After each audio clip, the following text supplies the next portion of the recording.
अरे पगली, प्यार है बोल के तो तू पीछे पड़ी थी। खेसारी भैया कब तुमसे बोले कि ये तुमसे प्यार करते हैं? शायद इसीलिए हर जगह काजल को ही ढूंढते हैं। ये छौड़ी तो गजबे टोपीबाज है हो।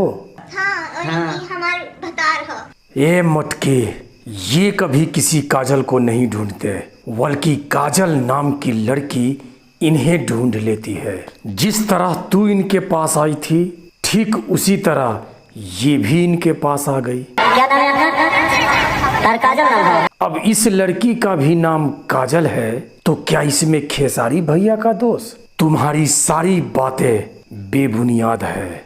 कभी खेसारी भैया ये नहीं बोले कि वो तुमसे प्यार करते हैं। अब कोई सपना पाल के रख ले कि हाँ मैं इनकी बीवी बनूंगी तो उसकी अपनी गलती। जानबूझकर विवाद क्यों करना चाहती हो?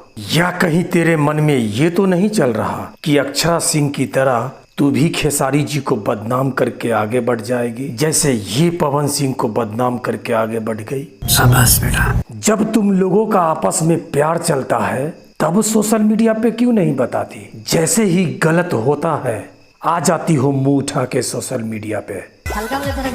पवन सिंह से पंगा लेने के बाद अक्षरा सिंह आज तक इसलिए टिकी है कि ये थोड़ा बहुत गा लेती है।